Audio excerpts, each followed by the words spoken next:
Okay, our interview today for Coconuts TV is with long-time supporter of the club. We don't know if it was Abbey United or if it's always been Cambridge United, but we can find that out when we get the dates. Barry Moore. Barry, thank you very much for inviting us to your home. It's really nice to see you today. Can we start with your earliest recollections, your first sort of memories of Well, obviously I was taken up by my father. We lived at Cromwell Road, which was, and I was at the bottom end near Coldham's Common, so it was our local park, if you like. So it wasn't far to walk to the ground, and obviously he got me going, and obviously I've been following ever since. So was it love at first sight? I mean, was it something you did regularly, or did you grow into it? Well, I played a bit, and I did play for the youths for a few games, and that was under Bert Johnson. But as I say, my last appearance, instead of scoring, I put it over the corner, and I will never forget that.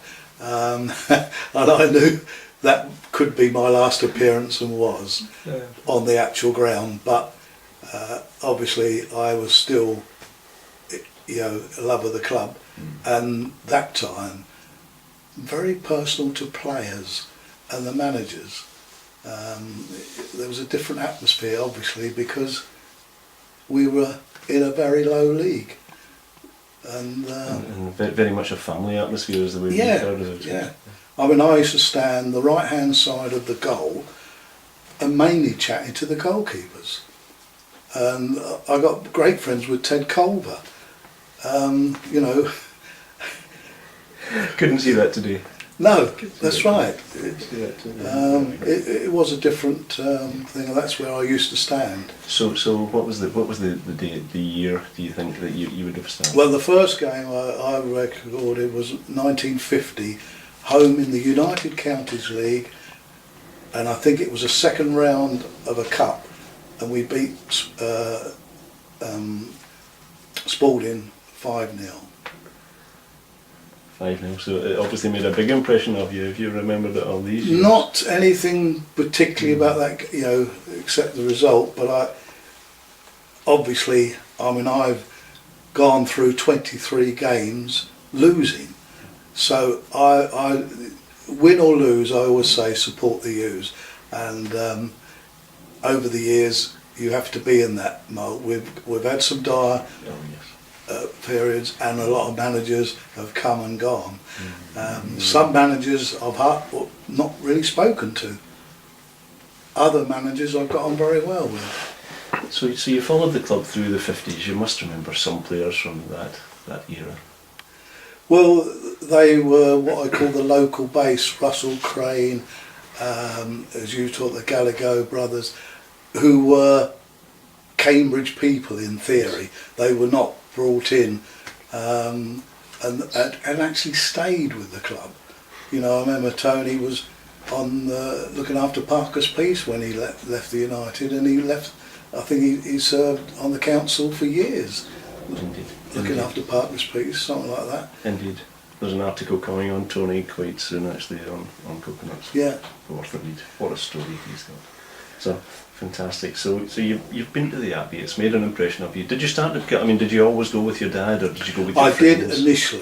I did initially, until I suppose I left school, and then I went mainly with Derek Potter, and that's where we used to stand. The right in the north end, as you call it now, in the choir, we'd stand the right hand side of the goal. And that was my position for quite a few years. And was the supporters club there at that time? Yes.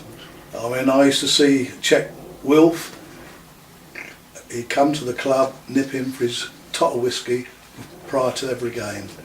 We're talking Wilf Mannion here now, are we? Yes. Yeah, there's a story. And that time, I forget what I started as an apprentice at 15, on the day I was 15, as a carpenter and joiner. And I think I got £2.50 a week. Wilf, which seemed amazing to me, was on £15 a week. I think he was a top paid player.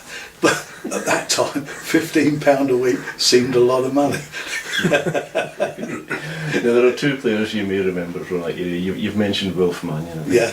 Well, I had a favourite forward line. I'll show you the autographs. I'd love to hear it. Len Saywood, who lived near me in Arbury, who was a right winger. Inside right was Brian Moore, if you remember, got disabled out of the Football League with one eye. Centre forward was Bernard Moore, another Moore. Inside left, it was Wilf Mannion, and the other winger was Kevin Barry. So it was Saywood, Mannion, Moore, Barry, forward line. At that time, you had 5 forwards, and I thought it was great. It's quite a forward line. So was Wilf Mannion as good as his reputation? Oh, unbelievable. He could turn on a sixpence, literally. He really did. He made Brian Moore, he scored 67 goals in one season. And because 2 people on Wilf slots the ball through, and Brian was away. Yeah, we've had wonderful stories. And if he had 2 eyes, he would have probably scored 160. There's a story that apparently comes out, and he said, imagine how good I would have been with 2 eyes.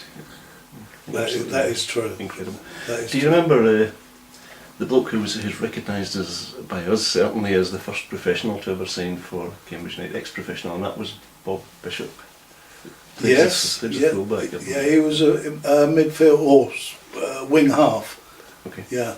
Yeah, and he stayed locally in Cambridge, and his reputation with the fans was very high. Yeah, I don't know much personal contact with him then, so can't really comment. Yeah, we spoke to Bob. Yeah. March, April this year. Yeah. Very nice bloke indeed.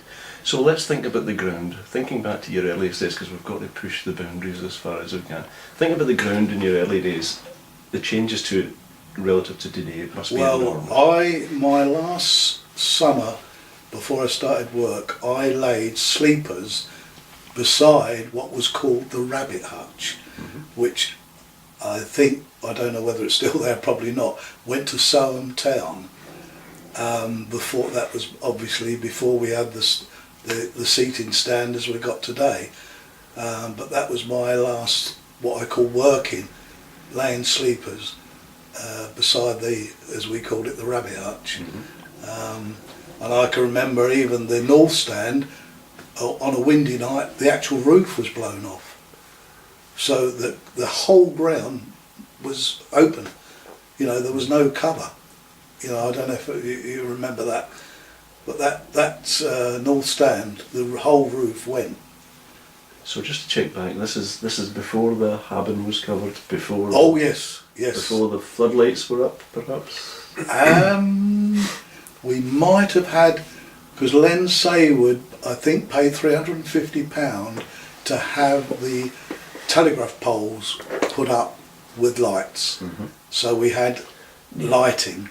I would say, no one would say it was brilliant, but we were glad to have the lights. I believe there were collections around the ground as well at different times to help with floodlights. I can't really collect that. I do know obviously where the Haben was. There was a dressing room hut with a really antiquated heating system to warm the bath at one time there, which was not. So where were the changing rooms at that time? Because I know that latterly they were... Well, early days when I first went, they were at where the Haben is, set back a little bit from, and obviously they did move to that corner, what are now toilets. Yes. So that, you know, I can't quote you a year that changed, but it was pretty antiquated where the Haben is now. The North Stand, the Corona end, when the roof blew off, was it the same structure as it is now, or was it an old-fashioned structure? I think it is. Yeah. I think it was just put a new roof on. Yeah. Yes. Obviously then the Corona was there as such. I mean, it was always known as from us as the Corona end. Yeah, because of the Corona or works the there. Corona or allotments end. Yeah. You know, you're being Okay. local Yeah. to us. So sticking with the 50s for just Yeah. a little bit longer, the games between Cambridge United and Cambridge City seem to have taken on a bit of rivalry. Well, once they had Harold Ridgeon as chairman, and then he put a bit of money in to Oscar Hold, who was the manager. He did bring in a lot of good players, and it was nip and tuck between them and us. And I remember gates at Milton Road, 6,000-7,000. And I'm sure, this is how I felt, if Harold Ridgeon had said, you can have another season, Oscar, I feel they would have been the team eventually that got in the league, and perhaps Cambridge United would have struggled. But he pulled the plug, fortunately for us, that we went on gradually moving up. So was there any fundamental difference between the two teams at the time? We hear that City certainly had more money. They had what I would call individually better players. They'd been brought in from league, you know, the Derek Weddells, Jeremy Gaynor, etc. were quality players, and obviously came because of the money, but obviously quickly left when the money was stopped. So, you know, on balance, we did well to be neck and neck with them at that time, but obviously eventually we became the number one team. Any thoughts as to why Cambridge United would have been the team who actually came through? Do you think it was purely on money? Because obviously they had it, we didn't, but we were still the team who did. Well, I feel our supporters were more loyal and stuck with the club. I think, if you actually looked at records, I think you'd find City's attendances gradually slipped away following that. And as we know, you know, they struggle now to get a couple of hundred, you know, and whereas we have maintained, we've always had 2,000 to 3,000 hardcore who have stayed loyal, and I think that is our benefit. So do you think that's the big difference, the crowds then and the crowds today, that maybe they're a bit more loyal? I think the supporters who go now are loyal, have been going generally. I stand with people who have been around with me from school days, and we still go. You know, and I don't think you find, as I say, my mate lives in Worcester and he still comes, and he's a season ticket holder, and that just shows you the loyalty that there is. So thinking about the ground itself and where you've stood in your different times in the ground, which you now stand in the Haben, as you said. Newmarket Road end, did you tell me? Well, it is towards the Newmarket Road end, obviously, because we can't stand at the south part. So is that where you've always stood, or did you? Well, I had to move when they stopped us being in the Haben towards the allotment end. We moved, which was a case of we had to. So I can't quote you the year that changed, but it's been going quite a while now that I've stood in that same spot. I mean, a lot of people joke, have you got an X? You should paint an X on the ground. Do you remember the Haben before it was built like it is now? Oh yes. Was it just sleepers or something? Yeah, it was sleepers, yeah. Just wide open, yeah. Yeah. I would say when that roof blew off, the whole ground except for the rabbit hutch, which I don't think held, well, 100 if you're lucky, I should think.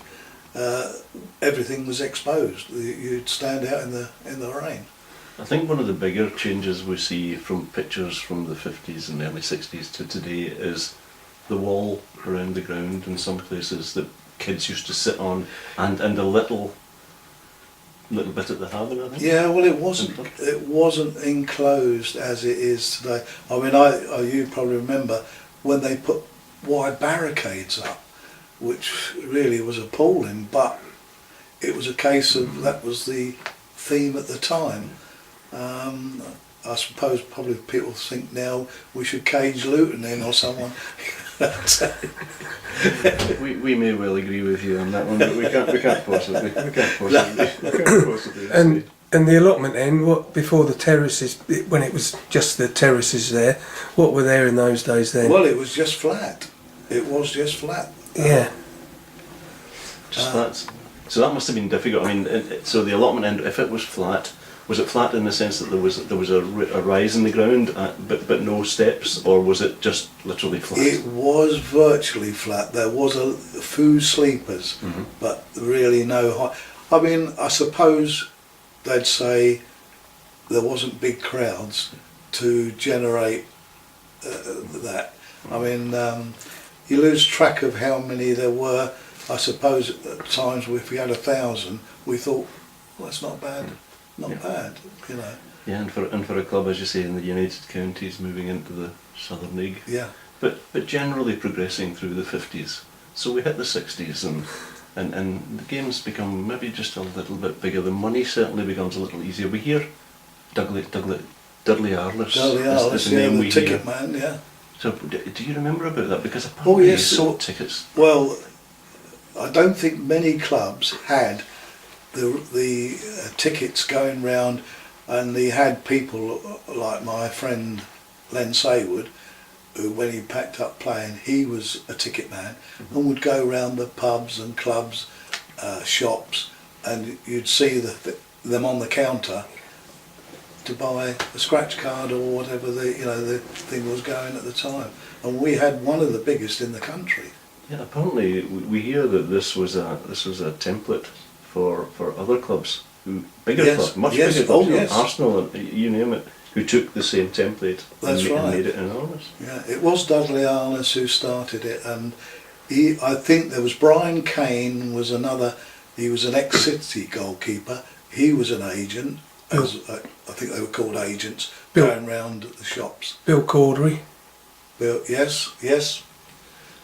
So this was one fundamental difference. The club started to bring in a wee bit more money. Obviously, the quality of players seems to have developed as the 60s went on, because at the end of the 60s we know what happened, and we'll get there in a few minutes.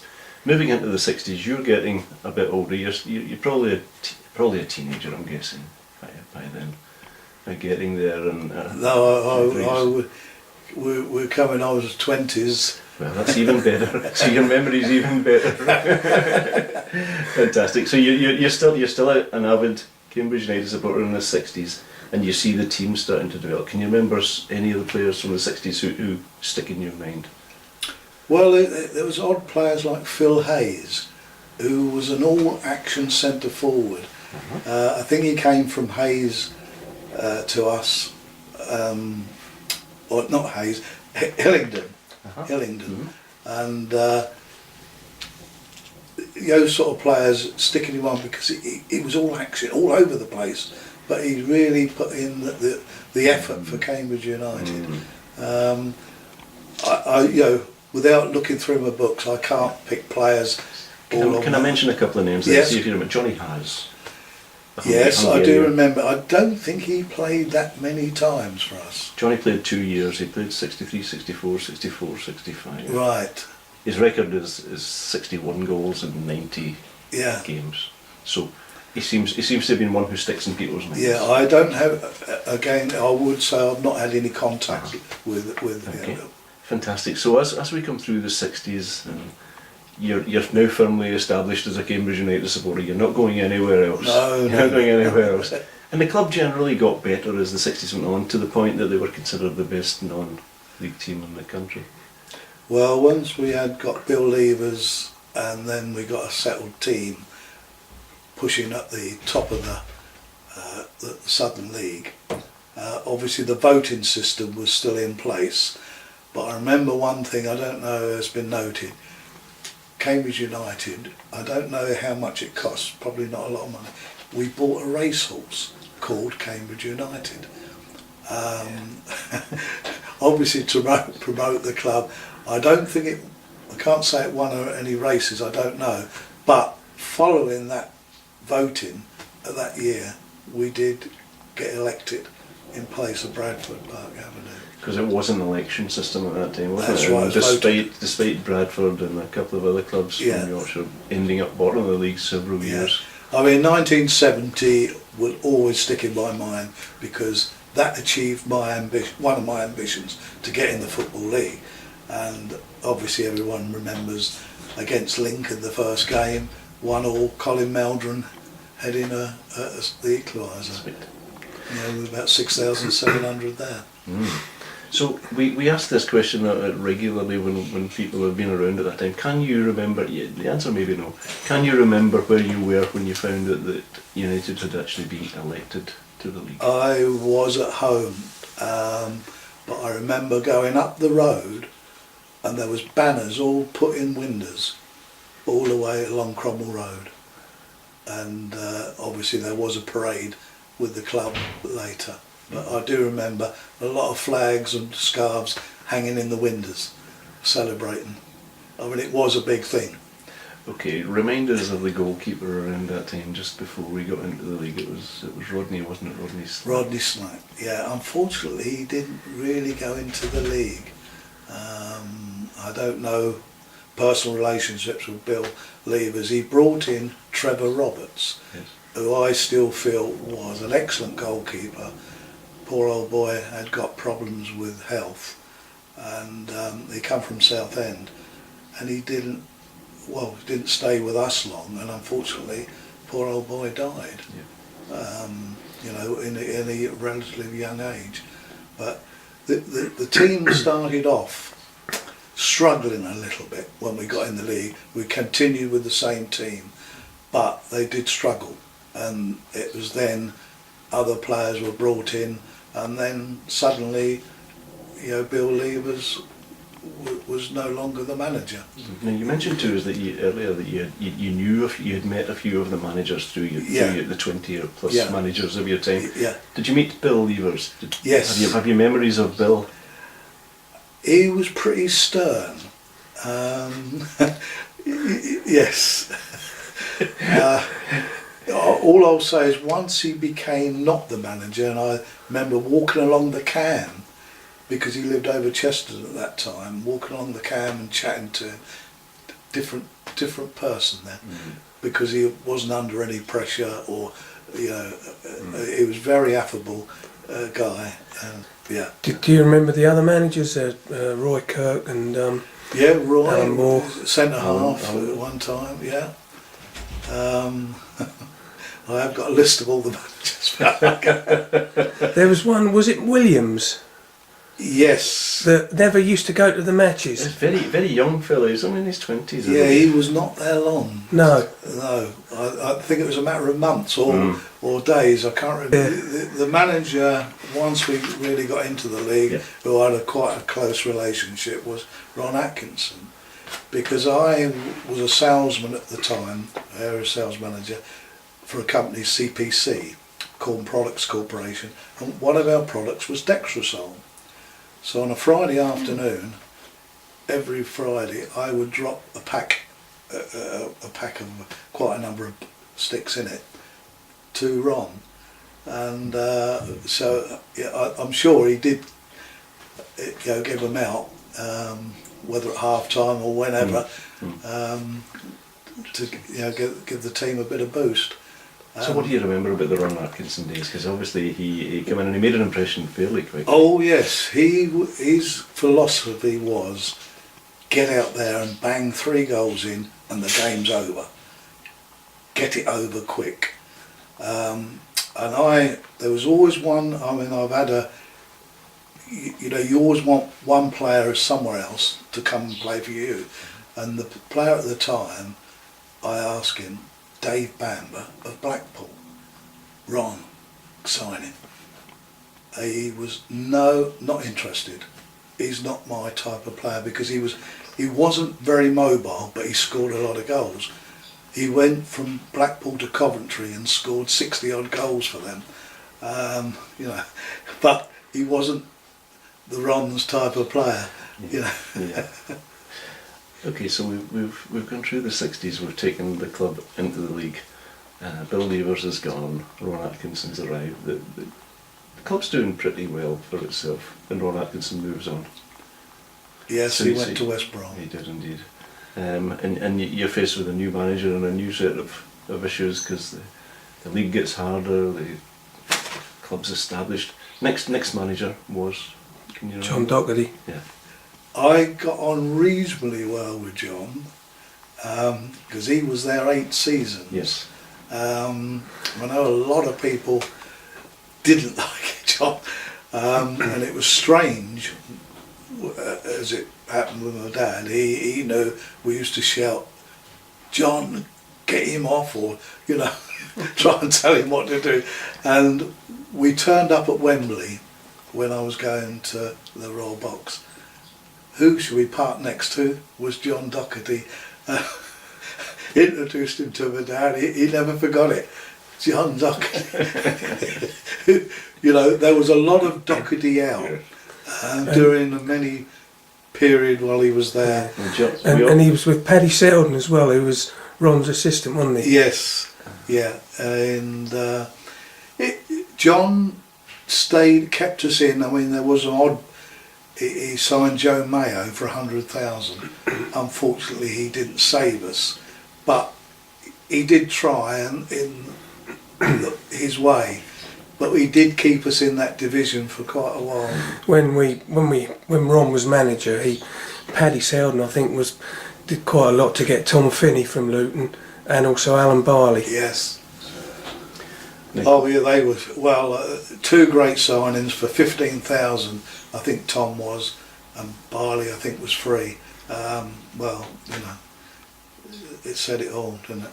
It's interesting what you say because we often hear that John Docherty was one of the nicest blokes ever to manage Cambridge United. So I guess it depends how you knew him. And yes, he certainly kept us in the league for a while. He was, I think, a pleasant guy 1-to-1, but obviously, with running a team, I think it's a different, different. He's got to be on a different peer. Yes. So we've come through, we're in the league, we're doing well, we've been fairly established now, we've been in the league for quite a while, but things start to go awry, and in the start of the 80s it was back to the old 4th division, wasn't it?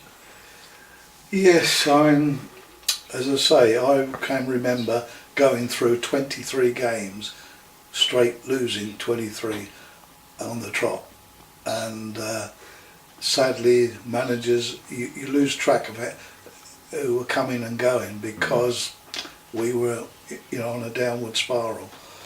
You get the impression that there's something fundamentally wrong, and it's not just the managers if it's going. Yeah, obviously, I think any team, if they lose a few games, the heads drop, and it's difficult unless you've got a sort of Paul Wanless type on the pitch to really push them on. You lose it, and the players, however much the manager says to them to gee them up, that don't quite work.